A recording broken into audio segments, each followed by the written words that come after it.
Atharva 11:1-8. Atharva 11:1-8. Gachema Sukrutasya lokam. Gachema Sukrutasya lokam.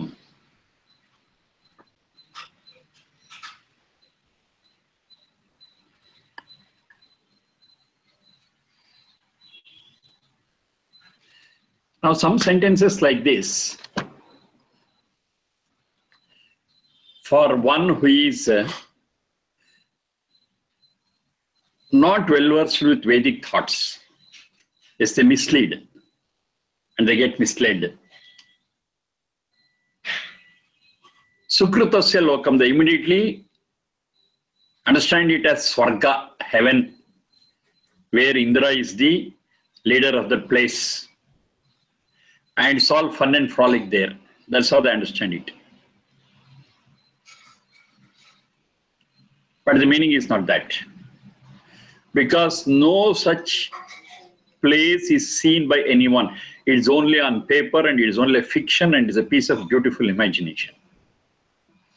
No one has seen such a place. But those who have studied Vedas well, they're very clear that the Sukruta Seloka or Swarga or Naraka, they are not places, but they are states, they are conditions. If you are in a comfortable and happy condition, that itself is heaven. If you are sorrowful, if you are troubled, if you are in a state of anxiety and stress, that very state, that very condition, wherever we are, is hell. It's as simple as that. There is no specific place called heaven and hell somewhere. No. This is a basic thing what we have to understand, and this basic thing is misunderstood by those who are not well versed with Vedas and the Vedic thoughts. And of course, they lack logical sense and common sense too. That's a different issue. Any place which is visible is called as a lokam. Lokra darshane is the root for it. Lokra darshane.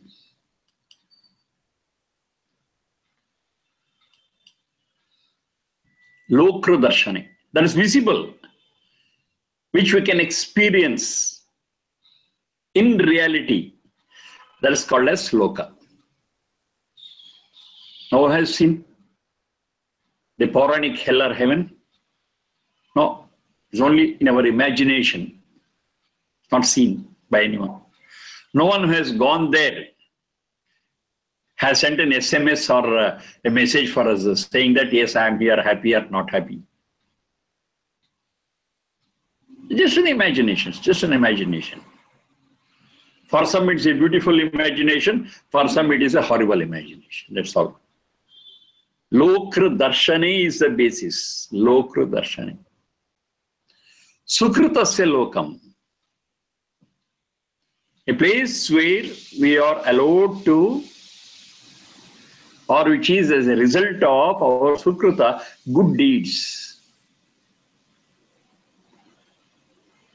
We are supposed to perform good deeds throughout our life, consciously, deliberately. Because performance of good deeds will result in a stronger soul and will result in a purer soul. Now that itself includes the definition of what is good and what is bad also. That which strengthens the soul, that which purifies the soul is good, and that which doesn't is not good. So definition good and bad too is there in that very definition.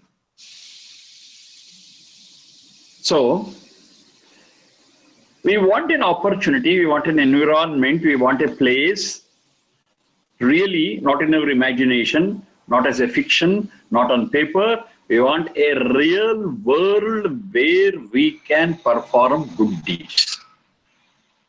And that's what is known as Sukritasya Lokam. Another one is, after performing all these, we experience a state of peace. We experience satisfaction, experience contentment. Our heart is filled and it says, yes, I have done something good. And we experience greater strength in our souls and greater purity in our souls.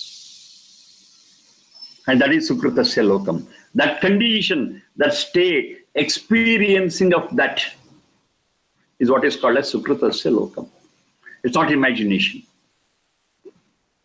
You do good deeds. And once you do good deeds, and the person is the recipient of our good deeds, he'll be so pleased, will be so happy, and they'll thank us wholeheartedly. And that very thanks itself is invaluable, and it enriches our souls.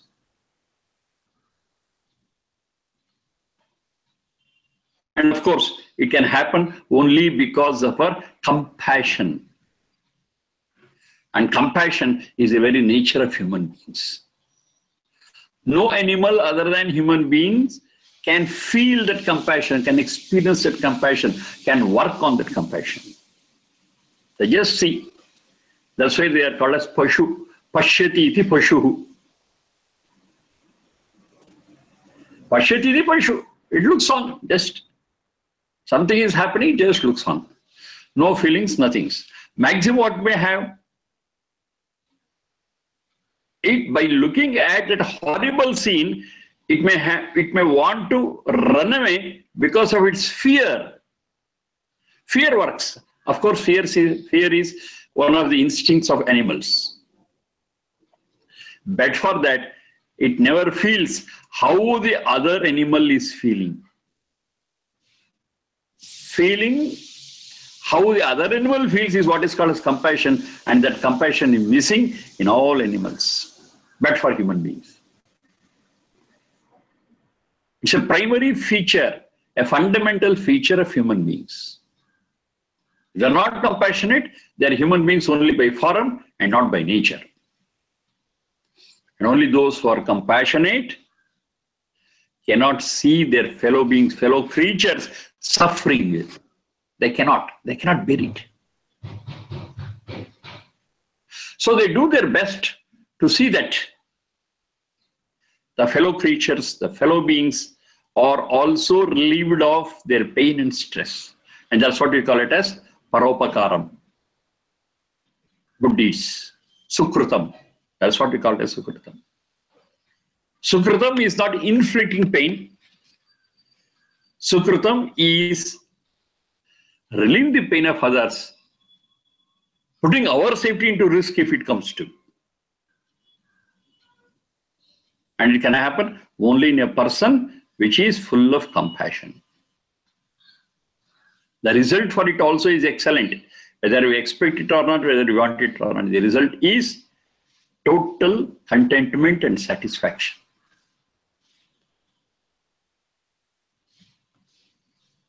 Gachema, we shall attain such a state. What type of state? Sukritasya Lokam. Gachema, Sukritasya Lokam. This is a rare opportunity we have got as human beings. Because, why it is rare? Because in this birth only as human beings, it is possible for us to look into our own souls. Look into our own souls, understand the very nature of those souls. And it's possible for us to purify those souls and strengthen those souls. Only as human beings. No other animal has got the capacity, no other animal has got the tool, the Sharirindriya Manas, which is capable of doing it. No, they don't have it. It's a great opportunity we have got. So, Gachema Sukritasya Lokam. We shall do best deeds, we shall do right things, we shall do good things, and in the state where we are happy, contented, compassionate, loving. This is what is expected of a human being. Because only a human being can do this, nobody else. If anyone can do this, it is but a human being. Right? And this is one's determination. Gachema. And it is in plural. We all together. Sukritasya lokam. It's not me alone doing it. Let us all do it. I shall motivate all my fellow beings also to participate in this great venture. And we shall all together do good deeds, be helpful to one another, relieve the pain of all creatures and fellow beings around us, and finally reach a state where we are happy and comfortable. A condition, it's a condition, it's a state, it's not a place. We are not going to any one place and say this is heaven, this is paradise. No, paradise or heaven is where we are. And it totally depends on our internal condition, internal status, internal state. Gachema sukritasya lokam. Now all this I am not telling out of my own imagination, but I ensure. Because I got complementary, explanatory mantras elsewhere about this. As we are speaking about it. They use the word swarga. Swaha means ananda, bliss. Ga means to go towards it. Now ananda or bliss is not a place. It is a condition. It's a condition of relieved, comfortable, peaceful condition. That's called as swarga. Swaha ga. Gamulrgatav. A place where we reach, where it is happy and comfortable. That we call it as swarga. Now it is not easy. It's not easy to reach that place. We have to work for it. We have to strive for it. It is strenuous for them. So they say it's not swarga, it is durga. Dur means that which is difficult. Durga.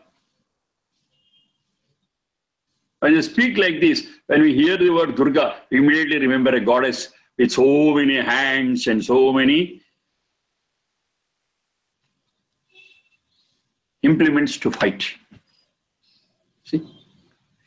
What is explained? How we understand it? It is very easy to understand. Your fortress is called as a Durga, right? A fortress is called as a Durga. A fort is called as a Durga. Why? It's very difficult to encroach upon it. It is built in such a way. And other things. It is very difficult to encroach. It is very difficult to enter it. It is very difficult to go into it. So it's called as a Durga. The meaning is very simple. It's a place which is very difficult to attain. It's a condition which is very difficult to attain. If it's a place, we call it as a fort or a fortress. If it's a condition, we call it as Durga. That is Swarga. Both are one and the same in concept. Swarga is a condition where we are very comfortable, and to attain it is very difficult. So we call it as Durga also. It's not easy, but to work for it. Maybe it may be a labor of not one life, maybe several lives. Doesn't matter, but you work hard, you get it.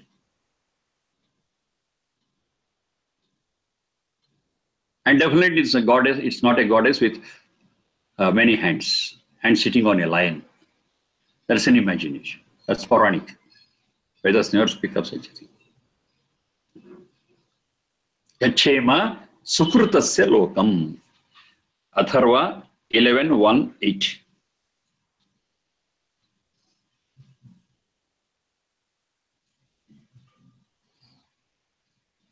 Swe kshetre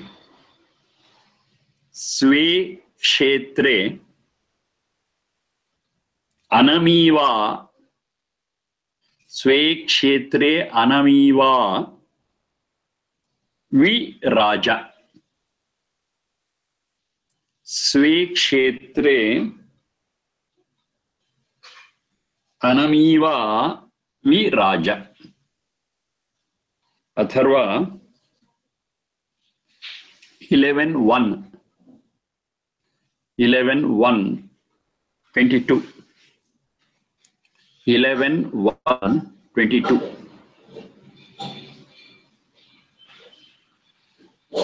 Sve kshetre anamiva viraja.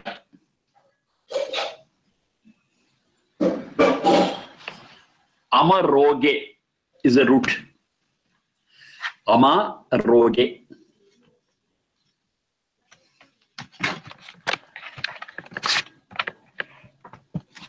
Amaroge is a root. Amiva is a diseased condition. Amiva. Amiva. Amiye. Amiva. Because it sounds very close to amoeba. It's not amoeba. Amiva. Viye. Anamiva, opposite of it. A state of health. A state rid of diseases. A healthy state, a healthy condition. A prosperous condition. Anamiva.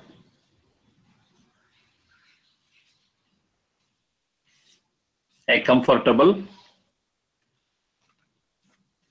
and a stable condition.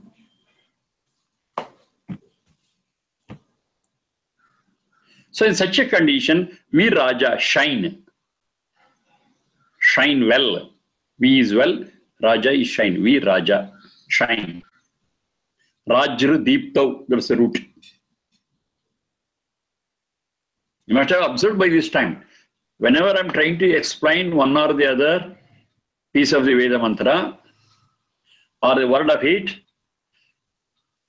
that is the technique. We always go by the root and what the root defines. We are not imagining what the meaning of it is. Raja. So with our colloquial Sanskrit, what happens? Raja, we immediately think of the king. Yatha Raja, Tatha Praja. Or maybe Yatha Praja, Tatha Raja, both are fine. So you always think of that one king, Raja, because that is how it is used in the regular colloquial Sanskrit. Okay, fine. But the same thing will not hold good in Vedic language. We have to go by the root only. That is the Arshiya Krama. That is the method followed by the Rishis to bring out the right meaning of the Vedic words. Of course, here Raja is in Tiganta. That's in the verbal use. Raja in the noun use, okay, it is king. But even there, why it is a king? Because he shines, because he leads. That's why he is called as a Raja. Raja is not called as a Raja just because he is Raja or called like that. No. Because he shines, he has to shine. He has to give light to his subjects. Then only he is fit to be called as a Raja. Not just a person who is sitting on throne. Sitting on throne never makes a person a king. He may not sit on the throne, doesn't matter. But if he leads and throws light and shines, yes, he is a Raja. Raj Deeptav. Basically, kings were like that. So a king was called as a Raja. Over a period, they threw away the values. They become selfish. They became possessive. They wanted to expand their territories. They wanted to build up their army. They taxed people. So many things happened. So they were called as Raja just for namesake. They never were really Raja. There's so many such things. Okay, here, we Raja shine specially. Anamiva Viraja. You shine specially without any discomfort, without any disease, without any problem. Now where? That's very, very important. Swakshetre, Svekshetre. It says, Svekshetre. In your domain. Svekshetre, in your domain. Now how do you understand this? This is a very, very important thing.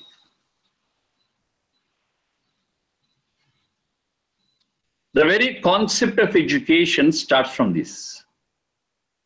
Svekshetre, in your field, in your area, in your domain, you shine specially without discomfort, without diseases, without disturbances. What is that field of mine, of yours? That's the important that we have to understand. Every individual has got one or the other speciality. Every individual, every human being. I'm not speaking of animal species. For animal species is limited, restricted, and they just work on their instincts, leave them. But when it comes to human beings, every human being is endowed with, is bestowed with one or the other special faculty of one's own.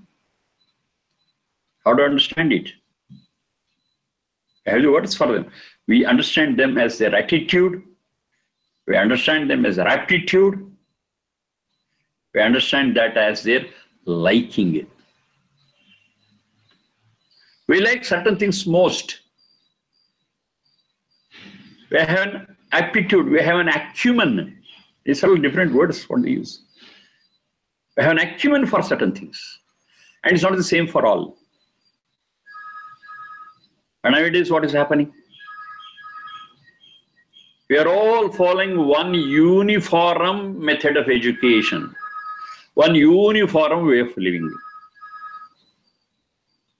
It's not natural, it's unnatural. Every one of us, we are different, we are not alike. We are not identical. We are not manufactured in the same mold. No, we are all different. How we are different? We are all different because of the quality of our souls. Every soul of ours is a combination of samskaras. And samskaras are infinite. It's a mix of good and bad. Every one of us, we are a product of our samskaras.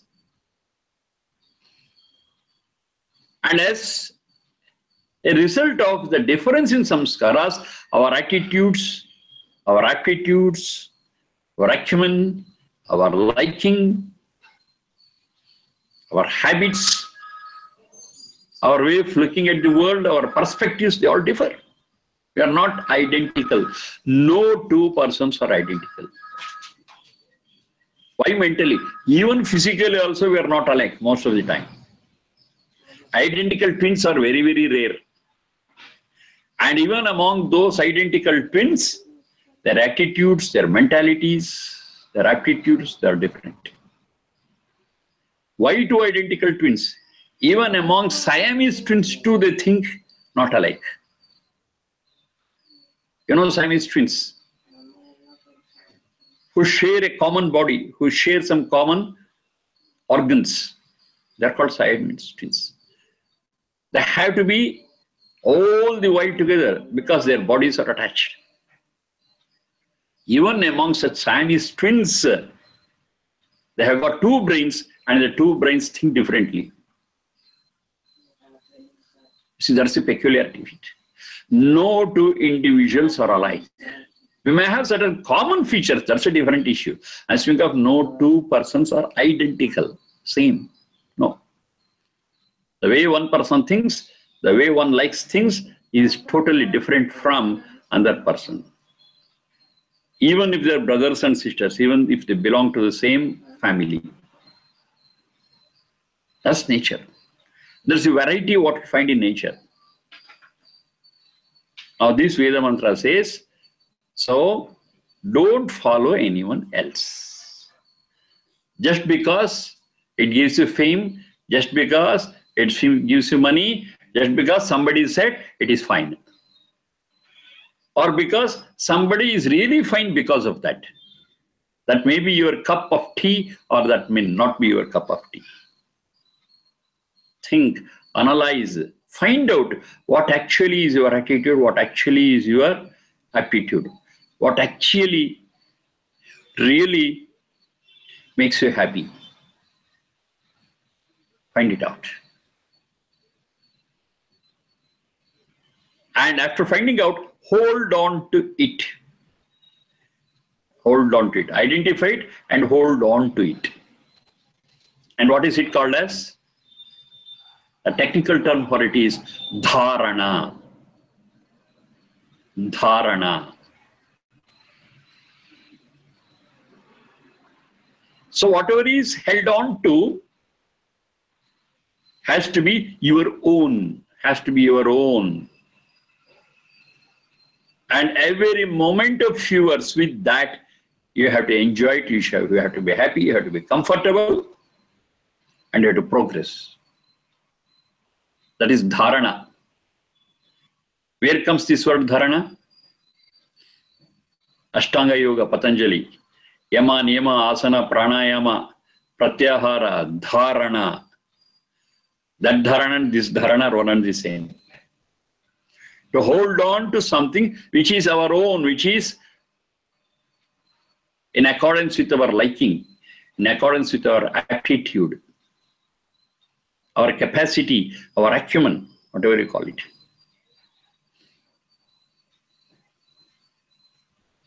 We are not dummies. We are different. We are different.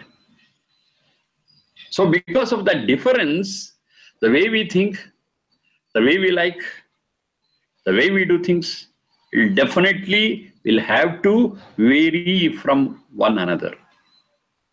It varies. It's not the same. So, in addition to this, there are so many fields open before us. So many fields, so many subjects, so many things. They are also open before us. A lot of alternatives are there. But among those alternatives, only one is our own field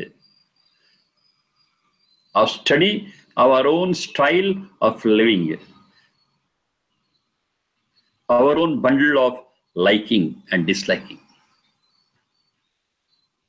our own bundle of aptitudes, attitudes.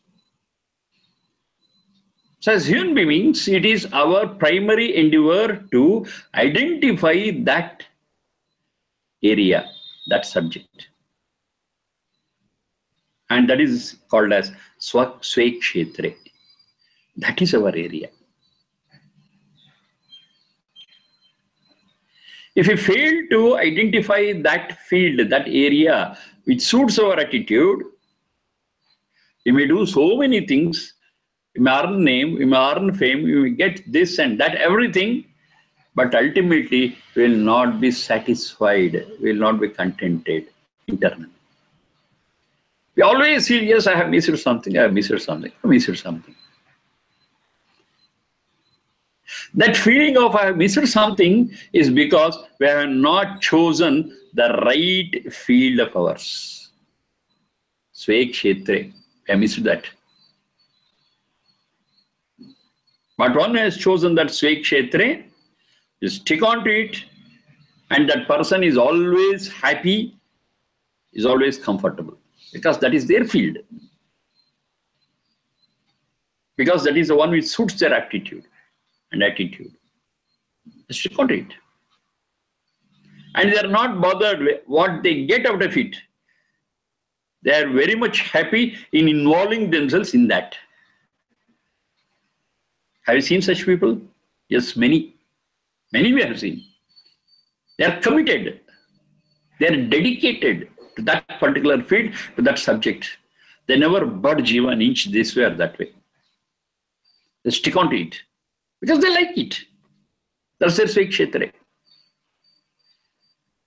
Scientists have discovered so many things in their field. Mathematicians, social workers, saints. Take any example. They are committed to one field, they are committed to one area. One beautiful story goes. There is a boy. And this boy had by attitude, by nature, by aptitude, he was a poet. Whatever he spoke, even common things, with people around, it was a poetry. He never knew that it was a poetry, that was his very nature. He never thought, okay, now I have to compose a poem. No. His very talk, his very words, his very expression was poetic. That was his aptitude, that was his nature. But his father never liked it. He said, what a fool you are. You always sing and dance. You always speak poetically. Foolish. Nobody does it. And he gave him a very good thrashing one day. Bet him like anything. Then what the boy did? Father, Father, mercy take, verses I will never make. That was his reaction. Father, Father, mercy take, verses I will never make. Now what it is? These two sentences, what he spoke itself was a poetry. See? Father, Father, mercy take, verses I will never make. Even when he was given a strong thrashing, even when he was beat, his reaction itself was poetic. He couldn't avoid it. It was his nature. It was his very nature. You see? That's what we call it as Svekshetre. Svekshetre. Under any circumstance, they hold on to that area. It is so natural for them. They cannot divorce that condition. That is Svekshetre. You find such people who get themselves hooked on to some field, some subject, and they can never come out. Whatever be the condition, whatever be the result. Because it's a subject which is very, very close to their heart, or which is their heart itself. I've seen such people.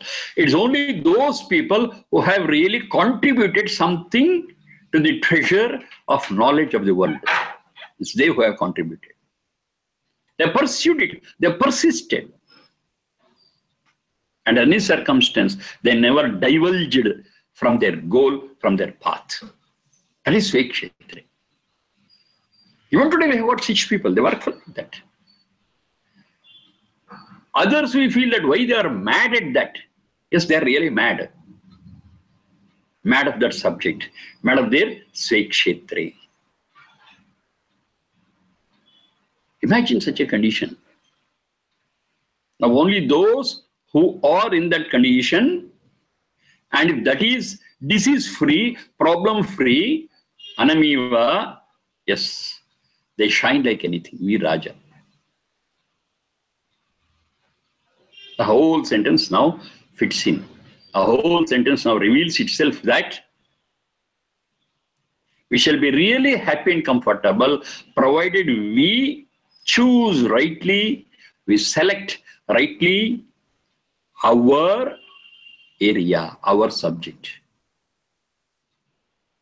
To help in this endeavor, whatever we do, that is really called as education. That's education.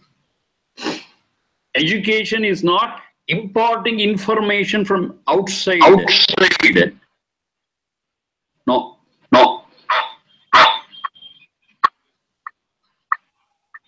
Education is to bring out what is in us. Educate. It's a Latin term. It says to bring out what is in. That's called as an education. Already we have got something. Great people, they have stated like this. Education is a manifestation of perfection that's already in man. It's a famous saying of Vivekananda. Education is a manifestation to bring it out. It's already there.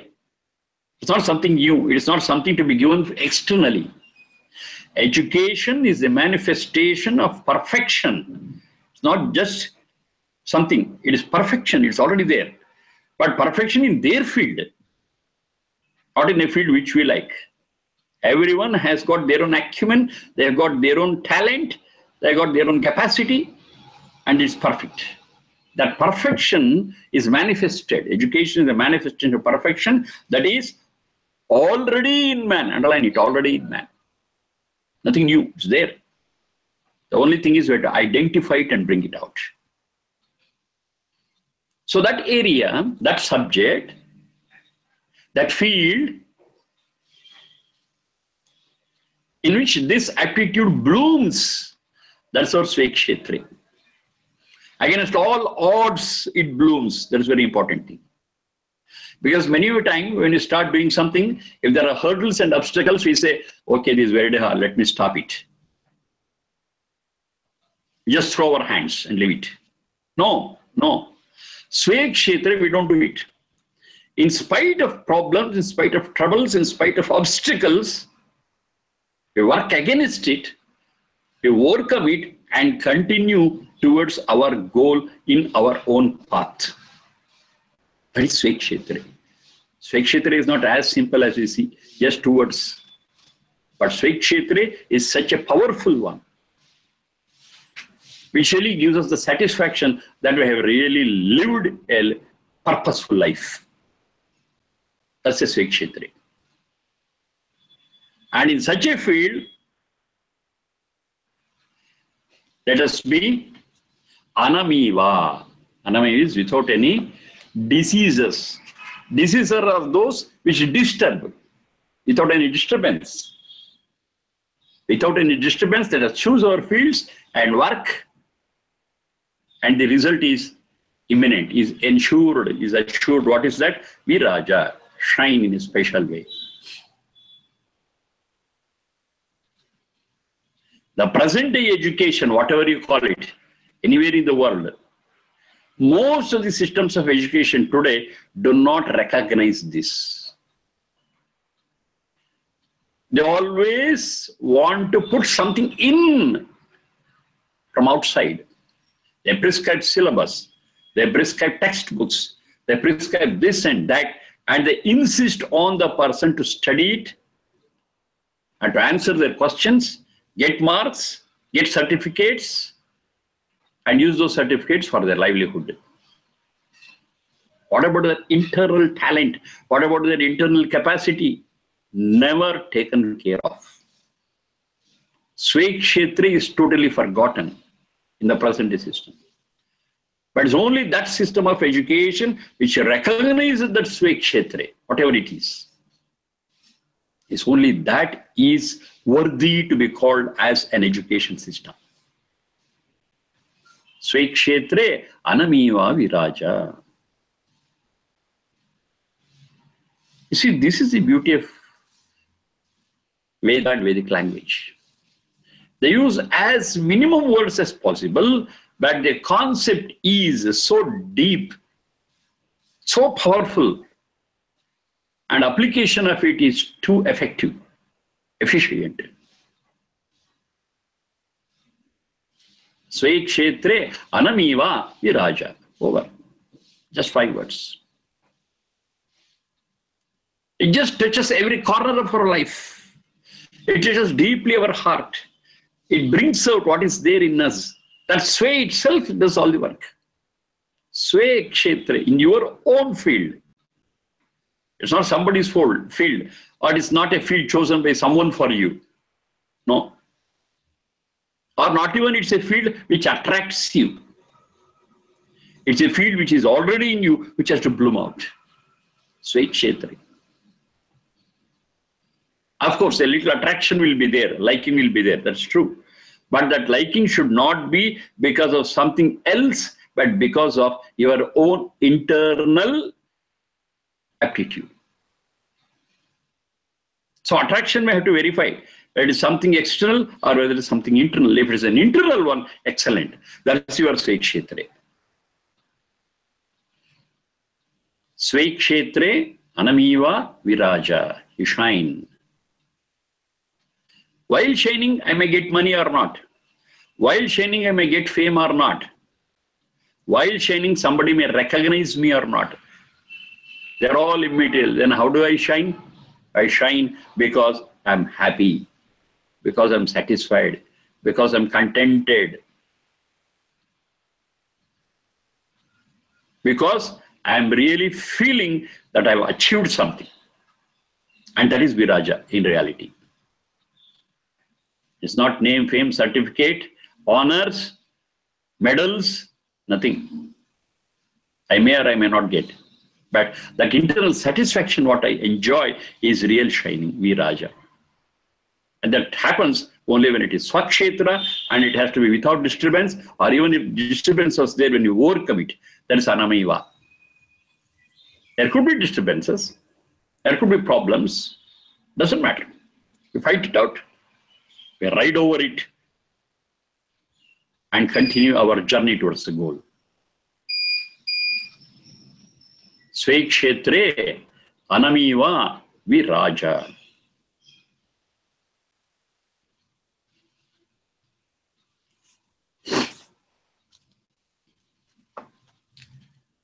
That is Atharva 11,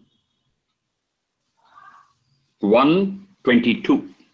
11, 1, 22.